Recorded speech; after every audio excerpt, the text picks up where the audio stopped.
Halo guys, selamat pagi dan selamat bertemu lagi dengan Guris Sadan TV.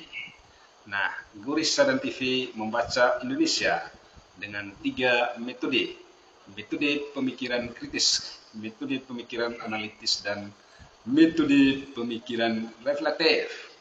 Pemirsa Guris Sadan TV yang kami cintai, pada kesempatan ini kita membahas tentang pertanyaan publik ya di chatroom saya ya, yang mengatakan bahwa tolong Pak Goris menguraikan mengapa terjadi korupsi yang sangat marak di Indonesia. Nah, bagi saya korupsi merupakan sesuatu yang inheren ya dengan perilaku negara, perilaku pemerintah ya. Dan saya melihat bahwa pemerintah kita sejak terbentuk ya tahun 1945 dan sampai dengan sekarang itu menampung berbagai macam parasit ya, karena pola rekrutmen yang dulu lebih banyak disebabkan karena aspek hubungan kekeluargaannya. Bahasa kerennya itu adalah hubungan klientelisme, hubungan keluarga yang sangat luar biasa ya. Di samping aspek klientelisme juga mempertimbangkan ya aspek like dan dislike ya untuk masuk ke dalam pemerintahan ya. Nah, sehingga sampai dengan sekarang pemerintahan kita itu sebenarnya menjadi pemerintahan yang dibebani oleh berbagai macam parasit ini ya. Dan parasit ini tidak hanya ada di dalam birokrasi sipil, tetapi juga ada di dalam birokrasi militer ya.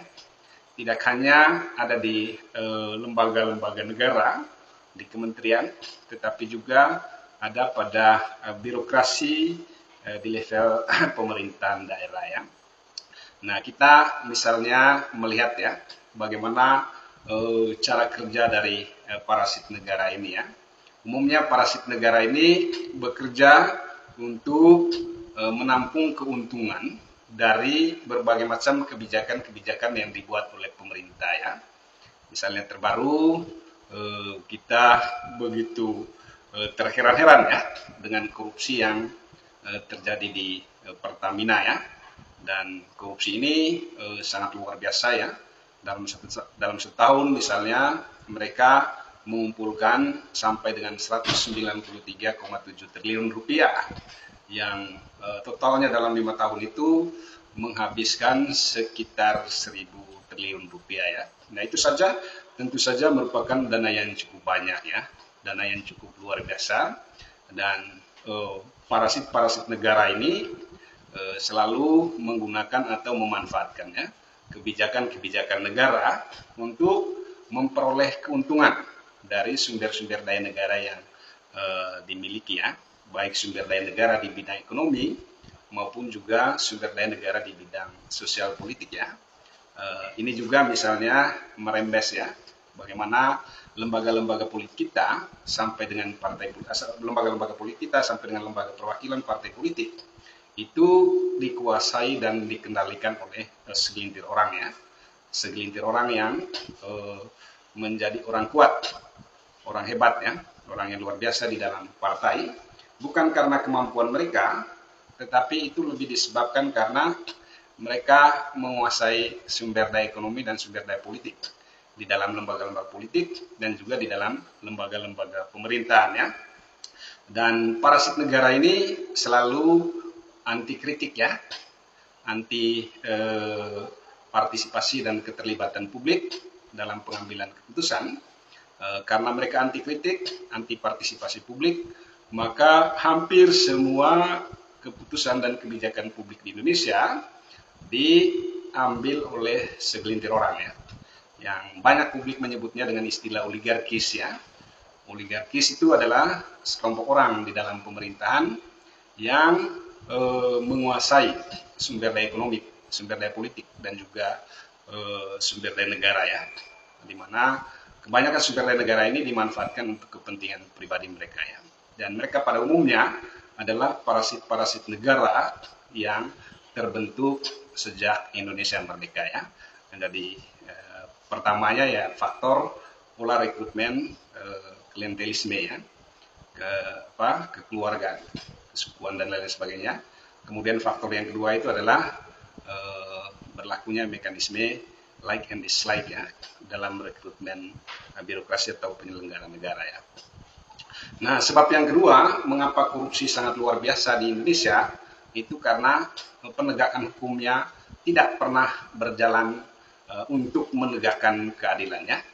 Hukum kadang-kadang menjadi alat tawar-menawar politik ya. Hukum kadang-kadang menjadi alat tukar-menukar ya, kepentingan kekuasaan. Dan kadang-kadang kita lihat desainnya itu hampir sama, jadi satu kasus ditutupi dengan kasus lainnya. Kasus yang lebih kecil ditutupi dengan kasus yang lebih besar ya. Kasus yang lebih besar itu ditutupi lagi dengan kasus yang lebih besar lagi ya. Sampai publik mengalami kebingungan, kehilangan jejak ya. Kasus ini sudah sampai di mana toh? Misalnya kasus Pertamina ya, yang korupsi triliunan rupiah itu ya sampai sekarang udah nggak jelas lagi di mana kepastiannya ya. Sejak Erick Thohir ya bertemu dengan kepala kejaksaan ya semuanya sudah aman, sudah nggak jelas lagi jalan dari kasus itu ya. Nah, kita juga melihat bahwa banyak sekali penegak hukum di Indonesia itu yang sebenarnya terlibat ya, baik secara langsung maupun juga secara tidak langsung di dalam pelanggaran hukum ya. Misalnya kita punya kasus ya, bagaimana ketua MA ya, yang dulu terlibat korupsi di Mahkamah Agung, di Mahkamah Konstitusi juga gitu ya, yang kemudian masuk ke penjara ya. Bagaimana polisi kemudian juga kejaksaan itu juga punya kasus-kasus yang sangat luar biasa ya. Misalnya ya teman-teman mungkin masih mengingat tentang Sambo ya, bagaimana praktek dan pola perilaku dari penegak hukum di Indonesia, di mana selalu terjadi tali temali ya, relasi yang terbentuk ya antara kepentingan dan juga penegakan hukum itu sendiri ya. Sehingga di Indonesia ini tidak pernah ada penegakan hukum yang dilakukan secara serius, karena juga para penegak hukumnya terlibat di dalam pelanggaran hukum ya. Nah ini sebenarnya pemerintahan Prabowo perlu melakukan bersih-bersih ya di dalam lembaga-lembaga penegakan hukum ya, bersih-bersih di kepolisian, bersih-bersih di kejaksaan, termasuk juga adalah bersih-bersih di lembaga peradilan ya. Karena kalau tidak kita akan mengalami persoalan yang tetap serius ya. Dan yang ketiga, korupsi di Indonesia itu sudah menjadi menjadi kebiasaan yang mudah ditiru ya, mudah display ya oleh banyak aktor, banyak elemen ya, termasuk juga banyak lembaga. Karena ya kita lihat misalnya orang sudah dijadikan sebagai tersangka korupsi ya, setelah ditahan oleh KPK, oleh kejaksaan, oleh kepolisian, tetapi tidak ada tanda-tanda bahwa yang bersangkutan ini sebagai pelaku korupsi ya. Bahkan tertawa terbahak-bahak, kemudian juga tersenyum ya, merasa tidak berdosa ya, tidak bersalah dan lain sebagainya. Karena mereka sebenarnya tahu bahwa korupsi itu merupakan perilaku negara ya. Jadi karena negara berperilaku seperti itu, maka kemudian banyak aktor yang saya sebut tadi dengan istilah parasit itu kemudian memanfaatkan ini sebagai perilaku bersama ya, perilaku umum, perilaku yang harus dicontoh, yang harus dijalani secara bersama ya. Karena itu pertanyaan mengapa korupsi di Indonesia sangat luar biasa itu bisa dijawab dengan tiga sebab itu ya. Tetapi tentu saja ada faktor lain ya. Misalnya orang hukum bilang ada faktor kesempatan, kemudian juga ada faktor karena kebutuhan atau kepentingan dan lain-lain ya. Tapi bagi saya elemen yang paling penting itu adalah tiga hal itu ya. Negara terlalu banyak memiliki parasit hampir di semua lembaga dan ini butuh dibersihkan. Kemudian yang kedua, penegakan hukum tidak pernah dilakukan secara serius untuk menciptakan keadilan. Dan yang ketiga, perilaku negara itu, negara yang korup, itu sudah menjadi contoh, menjadi kebiasaan. Bahkan itu ditiru sampai ke level atau unit pemerintahan terendah seperti di desa ya. Sekian saja pemirsa Gorisadan TV. Jika Anda suka dengan video-video yang dibuat oleh Gorisadan TV, jangan lupa like, subscribe, dan komen ya. Katakan kepada teman Anda bahwa Gorisadan TV mencerdaskan Indonesia. Terima kasih, salam hangat, sampai jumpa.